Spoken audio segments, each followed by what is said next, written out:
दुर्गा सप्तशती का तीसरा अध्याय। सेनापतियों सहित महिषासुर का वध। महर्षि मेघ ने कहा, महिषासुर की सेना नष्ट होती देखकर उस सेना का सेनापति शिक्षुर क्रोध से भर देवी के साथ युद्ध करने के लिए आगे बढ़ा। वह देवी पर इस प्रकार बाणों की वर्षा करने लगा मानो सुमेरु पर्वत पानी की धार बरसा रहा हो। इस प्रकार देवी ने अपने प्राणों से उसके बाणों को काट डाला और उसके घोड़ों व सारथी को मार दिया। साथ ही उसके धनुष और उसकी अत्यंत ऊंची ध्वजा को भी काटकर नीचे गिरा दिया। उसका धनुष कट जाने के पश्चात उसके शरीर के अंगों को भी अपने बाणों से बींच दिया। धनुष, घोड़ों और सारथी के नष्ट हो जाने पर वह असुर ढाल और तलवार लेकर देवी की तरफ आया।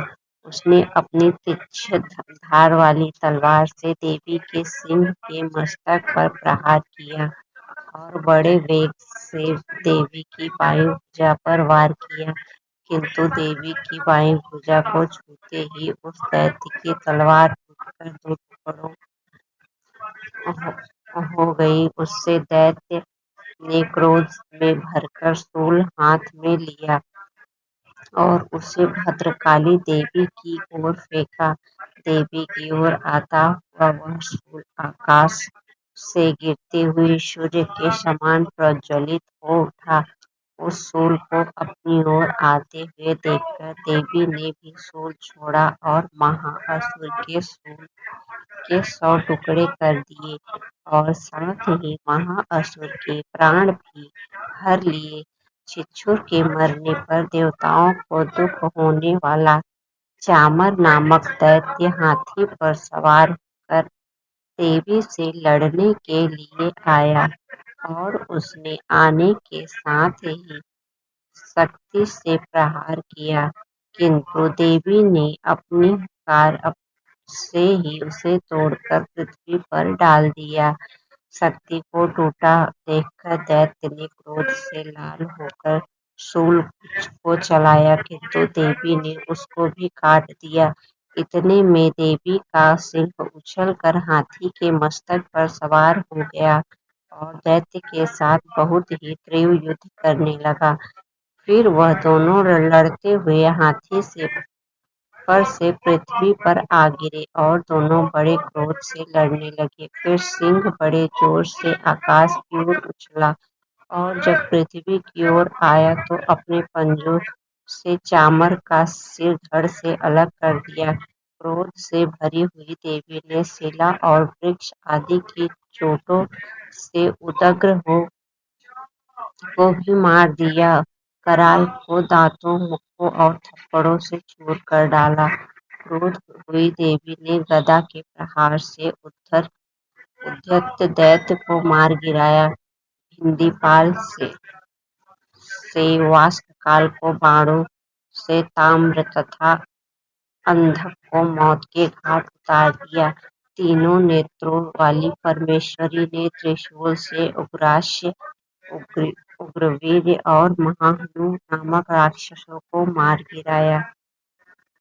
उसने अपनी तलवार से बिडाल नामक दैत्य का सिर काट डाला तथा अपने बाणों से दुर्धर और दुर्मुख राक्षसों को यमलोक को पहुंचा दिया। इस प्रकार जब महिषासुर ने देखा कि देवी ने अब मेरी सेना को नष्ट कर दिया है तो वह भैंसे का रूप धारण कर देवी के गणों को दुख देने लगा।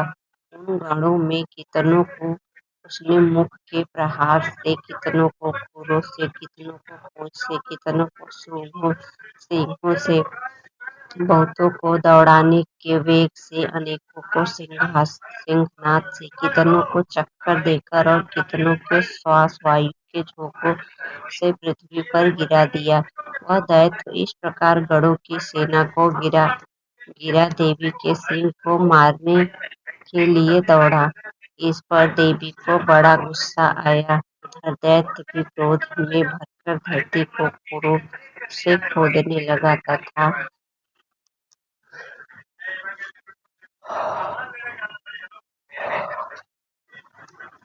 सींगों से पर्वतों को उखाड़-उखाड़ कर धरती पर फेंकने लगा और मुख से शब्द करने लगा। महिषासुर के वेग से चक्र देने के कारण पृथ्वी क्षुब्ध होकर फटने लगी। इसकी पूंछ से टकराकर समुद्र चारों ओर फैलने लगा। हिलते हुए सिंहों के आघात से मेघ खंड-खंड हो गए और श्वास और आकाश में उड़ते हुए पर्वत फटने लगे।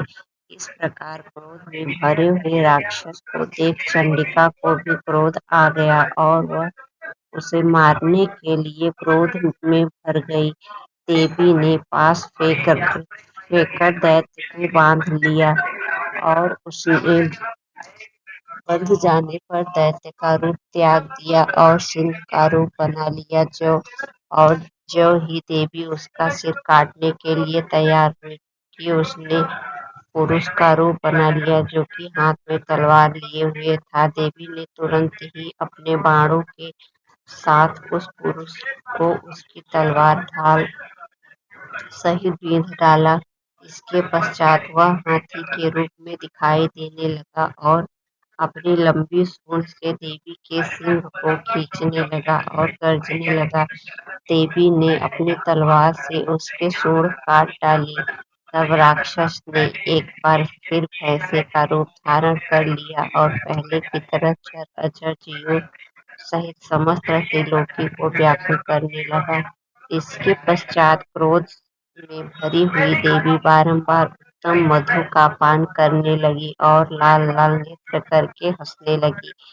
उधर बलवीर तथा मद से क्रोध हुआ दैत्य फिर गरजने लगा। अपने सिंहों से देवी पर पर्वतों को फेंकने लगा। देवी अपने बाणों से उसके फेंके हुए पर्वतों को चूर्ण करती हुई बोली, ओ मूढ़, जब तक मैं मधुपान कर रही हूँ तब तू गरज ले और इसके पश्चात मेरे हाथों तेरी मृत्यु हो जाने पर देवता गरजेंगे। महर्षि मेघा ने कहा।